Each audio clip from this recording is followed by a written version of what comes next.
Hello, मेरा नाम मानसी गुप्ता है। मैं सर्वोदय हॉस्पिटल फरीदाबाद में एक ऑडिटरी वर्बल थेरेपिस्ट हूँ। हमने हमारे चैनल पे एक वीडियो में समझा था कि स्पीच थेरेपी कॉक्लियर इम्प्लांट के बाद फर्स्ट स्टेप क्या होता है। इस वीडियो में हम जानेंगे कि अगर आपका फर्स्ट स्टेप अचीव हो गया है तो हमें नेक्स्ट क्या करना है, उसके सेकेंड स्टेप पे क्या क्या करना होता है। वीडियो के बेटर अंडरस्टैंडिंग के लिए हमने वीडियो को 3 पार्ट्स में डिवाइड किया है।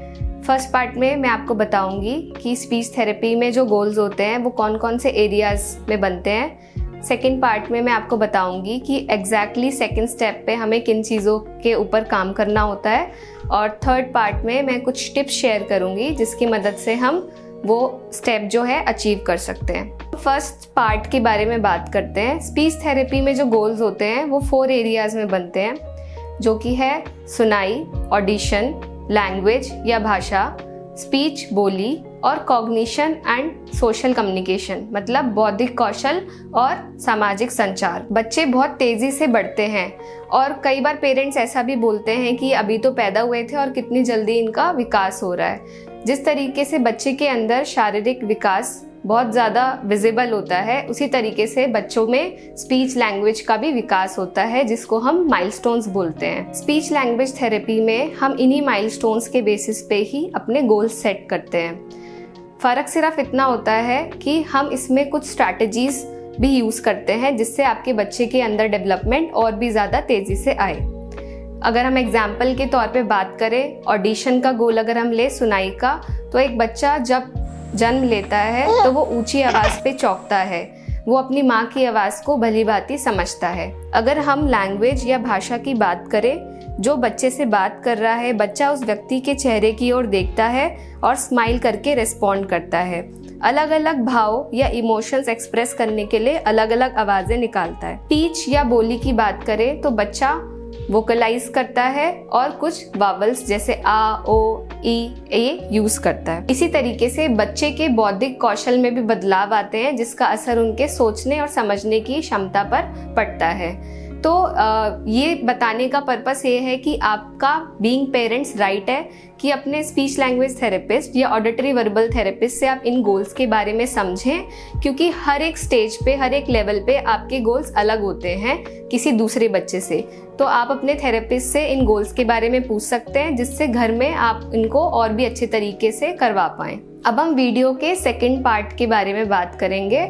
तो सेकेंड स्टेप स्पीच थेरेपी में, जैसे जब हमने फर्स्ट स्टेप के बारे में बात की थी तब हमने बताया था कि हमारा फोकस है बच्चों का ध्यान आवाज़ों की तरफ लेके जाना, उनको आवाज़ों का मतलब बताना। इसी तरीके से अब हमें आगे बढ़ना है। जब बच्चों को आवाज़ों की पहचान हो जाती है तब हमें उनको शब्दों की पहचान करानी होती है, जिसके लिए हमारा मेन ऑब्जेक्टिव सेकेंड स्टेप में होता है उनकी शब्द सूची को या वोकैबुलरी को बढ़ाना। यहाँ पे हमें इस बात को समझना बहुत ज़रूरी है कि बच्चे की रिसेप्टिव वोकैबुलरी मतलब समझने की शब्द सूची पहले डेवलप होती है और बोलने की बाद में।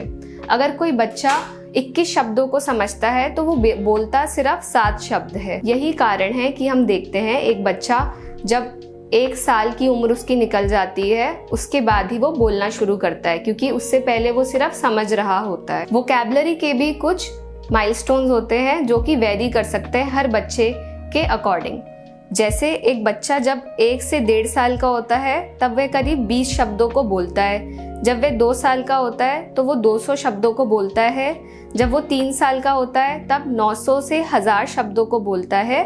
और जब वो स्कूलिंग के लिए रेडी हो जाता है, लगभग 4 साल का होता है, तब वो 1500 से 1600 शब्दों को बोलता है। यहाँ पे मैं एक और बात हाईलाइट करना चाहूँगी कि वोकैबुलरी शब्द सूची का मतलब केवल संज्ञाएं नहीं होता, मतलब कि सिर्फ फलों की नाम की पहचान कराना या बॉडी पार्ट्स के नामों की पहचान कराना। इसमें क्रियाएं भी शामिल हैं, विशेषण भी शामिल हैं, जैसे कि चलना, दौड़ना, रोना, विशेषताएं जैसे ठंडा, गर्म, छोटा, बड़ा, जो कि अगेन एज स्पेसिफिक होती है। इसके अलावा जब हम बच्चों के शब्द सूची पे वर्क करते हैं तो शुरुआत में डेली रूटीन में जो बातें करते हैं वो पहले शामिल होता है। इसमें आपको हमारे चैनल पे एक वीडियो है मिस्टर आकाश कुमार की जो कि हेल्प कर सकती है, आप वो जाके देख सकते हैं। आइए अब हम वीडियो के थर्ड पार्ट के बारे में बात करते हैं। तो हम इस शब्द सूची को कैसे बढ़ा सकते हैं? सबसे पहले तो पेरेंट्स का अगेन बातें करना बहुत इम्पॉर्टेंट है। आप जितनी ज़्यादा बच्चे के साथ बातें करते हैं, बच्चा उसको सुन रहा है, समझ रहा है,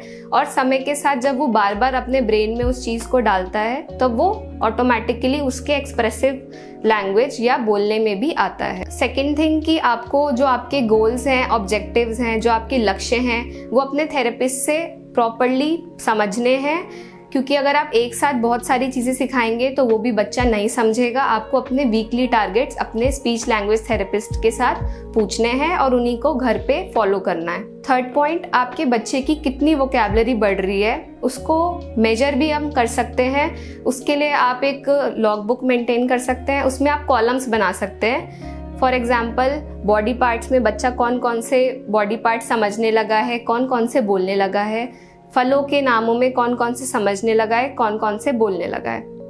इसी तरीके से आप सब्जियां, बाथरूम आइटम्स या किचन आइटम्स, क्रियाएं, ऐसे बहुत सारे कॉलम्स इंक्लूड करके मेजर कर सकते हैं कि आपका बच्चा कितने रेट पे प्रोग्रेस कर रहा है। सो आई होप कि ये वीडियो आपको हेल्पफुल रही होगी। हमने बहुत ब्रीफली इन चीज़ों को डिस्कस किया है। अगर आपको कोई भी डाउट्स हो तो आप कमेंट सेक्शन में पोस्ट कर सकते हैं। Thank you.